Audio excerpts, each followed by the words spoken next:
तो ये थी इस वक्त की हेडलाइंस। अब देखते हैं खबरों को विस्तार से। और आज हम सबसे पहले बात करेंगे कि कर्नाटक में सिद्धारमैया सरकार के ऊपर एक से बढ़कर एक आरोप लगे हैं। एसटी फंड घोटाले का आरोप है, जो स्वीकार कर चुके हैं कि हाँ उतना ज्यादा तो नहीं, लेकिन 89 करोड़ हुआ था। उसके बाद मुडा, जो मैसूरू में जमीन आवंटन का मामला है, उसको लेकर सीएम और उनके परिवार पर घोटाले का आरोप है। लेकिन इस बीच में सीबीआई को कह दिया कि ना, सीबीआई नहीं, अब कर्नाटक में राज्य सरकार की सहमति के बिना सीबीआई कोई जांच नहीं कर सकती। सिद्धारमैया सरकार ने पिछली सरकार के फैसले को वापस लेते हुए अब सीबीआई की एंट्री पर ब्रेक लगा दिया है, बैन लगा दिया एंट्री पर। भ्रष्टाचार से घिरी हुई कर्नाटक की सरकार का यह फैसला सचमुच चौंकाती है। कांग्रेस सरकार पर, जो राज्य सरकार है, उन पर इन दिनों भ्रष्टाचार के कई आरोप लगे हैं। खुद मुडा मामले में मुख्यमंत्री सिद्धारमैया भी जांच के घेरे में हैं। इससे पहले पश्चिम बंगाल ने भी सीबीआई की एंट्री पर बैन लगा दिया था, लेकिन कलकत्ता हाईकोर्ट के आदेश के बाद वहां भ्रष्टाचार के दर्जनों मामलों की जांच सीबीआई कर रही है। इस बीच प्रमुख विपक्षी बीजेपी का आरोप है कि मुडा स्कैम में घिरी सरकार ने जल्दबाजी में यह फैसला लिया। लेकिन कांग्रेस पार्टी इससे इनकार करते हुए सीएम सिद्धारमैया को पाक साफ बता रही है। हालांकि इससे सिद्धारमैया की मुश्किलें कम होती नजर नहीं आ रही हैं, क्योंकि स्पेशल कोर्ट ने उनके खिलाफ जांच के आदेश दे दिए, एमपी एमएलए कोर्ट जो है, और लोकायुक्त अब इस मामले की जांच करेंगे और 3 महीने के अंदर ही अपनी रिपोर्ट देंगे। तो सवाल यही उठ रहा है कि क्या सिद्धारमैया ने अपने आप को बचाने के लिए यह फैसला लिया क्या? क्योंकि जिस तरह के सवाल उठ रहे हैं, तो भाजपा के नेता और कर्नाटक के पूर्व उप मुख्यमंत्री सीएन अश्वत्थ नारायण का कहना है कि सुप्रीम कोर्ट ने साफ कहा है कि जांच एजेंसी को जांच से पहले केंद्र की अनुमति की भी जरूरत नहीं है। तो फिर यह स्पष्ट है कि कर्नाटक सरकार खुद को बचाने के लिए यह सब कर रही है। When there is a very clear judgment of the Supreme Court, there is no prior consent required of the government of India itself to even inquire against their own officers. Here the general consent been withdrawn shows very clearly what kind of things are happening in Karnataka. They are scared. They want to protect them. They want to insulate themselves. और इस पूरे मामले पर भाजपा के प्रवक्ता शहजाद पूनावाला ने कहा कि कांग्रेस भ्रष्टाचार की दुकान बन गई है। मोडा घोटाले में मुख्यमंत्री पर आरोप तय हुए हैं, लेकिन इस्तीफा देने के बजाय मुख्यमंत्री अहंकार दिखा रहे हैं। यही सबूत है कि वो खुद को बचाने की कोशिश कर रहे हैं। कांग्रेस पार्टी आज एक लुटेरा चोर, एक प्रोफेशनल चोर, एक प्रोफेशनली करप्ट पार्टी की तरफ पेश आ रही है। मतलब पहले भ्रष्टाचार करती है और फिर भ्रष्टाचार की जब जांच की आंच उसके पास पहुंचने लगती है, तो जैसे एक चोर अपने आप को पुलिस से बचाता है, सीबीआई से बचाता है, एजेंसी से बचाता है, वैसे कांग्रेस पार्टी अपने आप को सीबीआई से बचाने के लिए अब सीबीआई के पास से जो जनरल कंसेंट होता है, वही कर्नाटका से विड्रॉ करने का काम उसने किया है। तो भाजपा ने पूरा हमला बोल दिया है। तो कांग्रेस के नेता प्रियांक खरगे का कहना है कि जांच के लिए राज्य सरकार ने एक एसआईटी का गठन किया तो है। भाजपा के पास यदि कोई भी सबूत है तो वो वहां पर पेश करें। The CM is very clear that he is open to investigation, and we have also set up an SIT, right, with one retired judge at the helm of affairs. BJP is more than free to go give any documents of any nature to them, and now that the Lokayukta is also in the loop, they are free to do that also. Instead of talking to the media, let them give all the documents that they have to the investigative agencies. तो ये बड़ी खबर है, जिसमें कि पहले जैसे हमने बताया कि पश्चिम बंगाल ने भी ऐसा किया था, लेकिन कलकत्ता हाईकोर्ट ने कहा नहीं, भ्रष्टाचार की मामले की जांच तो सीबीआई करेगी, केंद्रीय जांच एजेंसियां करेंगी। अब कर्नाटक सरकार ने यह कदम उठाया है।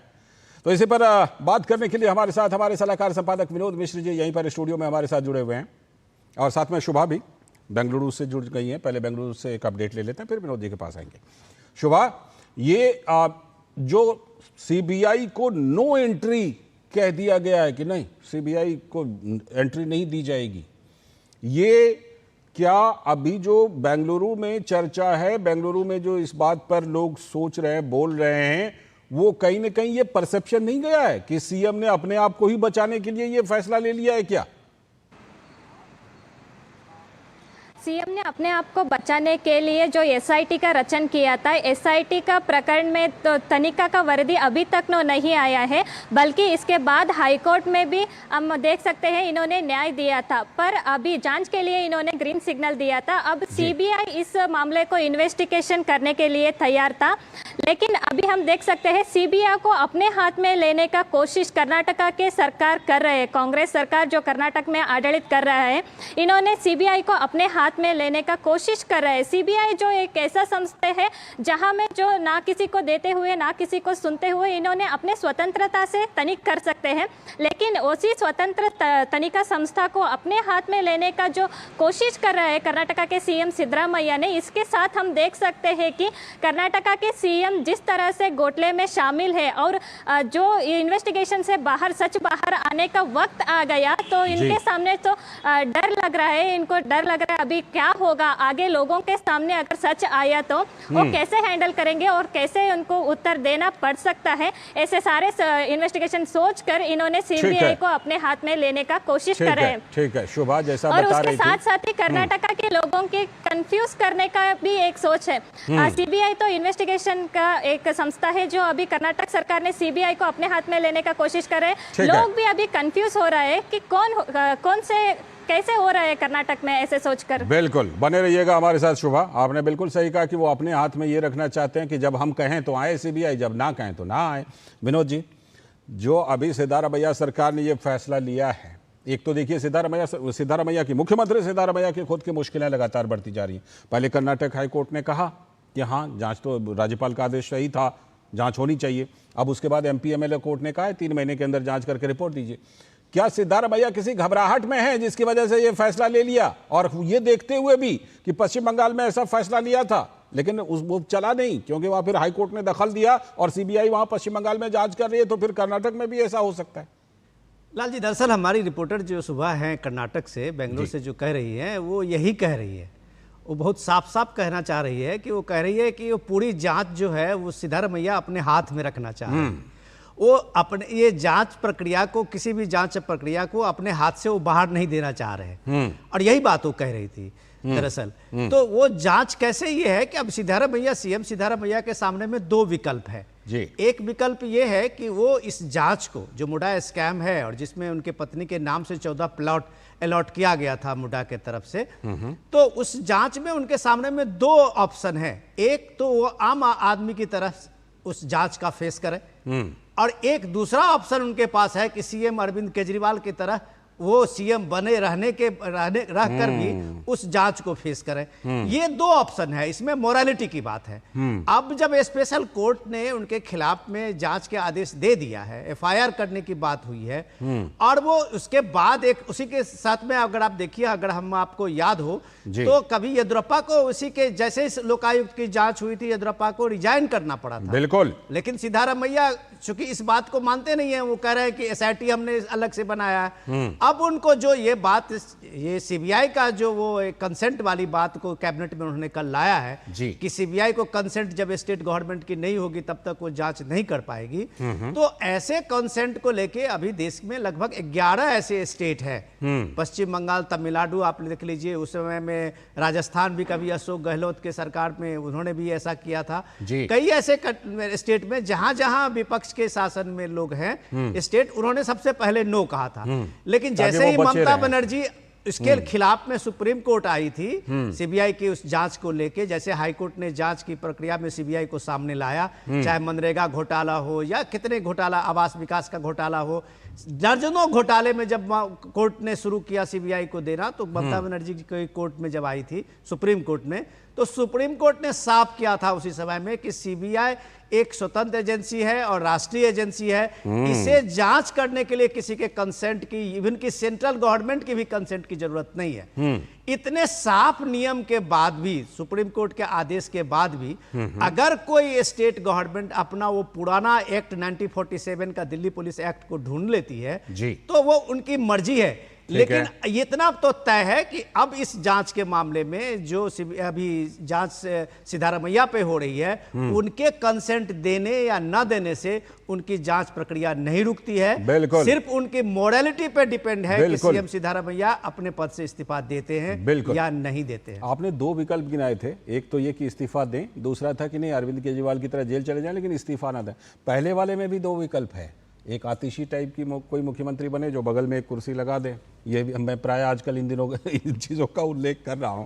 लेकिन मैं शुभा के पास चलता हूं। शुभा, भारतीय जनता पार्टी जो प्रमुख विपक्षी पार्टी है, जेडीएस भी, इस चीज के बाद उन लोगों को लगातार सिद्धारमैया पर, कांग्रेस की राज्य सरकार पर, स्टेट गवर्नमेंट पर हमला करने का वो लगातार मौका दे रहे हैं सीएम सिद्धारमैया, क्योंकि जिस तरह के डेवलपमेंट हुए कि पहले हाई कोर्ट ने कहा कि हाँ गवर्नर का ऑर्डर सही था, उसके बाद एमपी एमएलए कोर्ट ने कहा कि 3 महीने में जांच करके दीजिए, और अब सिद्धारमैया सीबीआई को कह रहे हैं नो एंट्री।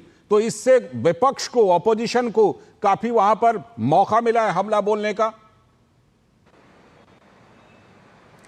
विपक्ष तो कई दिनों से प्रतिभटन का जारी ही रखा है। इन्होंने, इनका प्रश्न सही था लेकिन इन्होंने लोगों के साथ मिलकर कहा था सिद्धरामैया जी जो घोटाले में हो या नहीं हो, इसके सारे प्रश्न का उत्तर लेने के लिए उनके अपने पद को जो इस्तीफा का मांग की थी, इस्तीफा होने के बाद इन्होंने सही तरह से तनिक करके इनके सारे ऊपर जो प्रश्न था वो सारे प्रश्न का उत्तर ले सकते थे।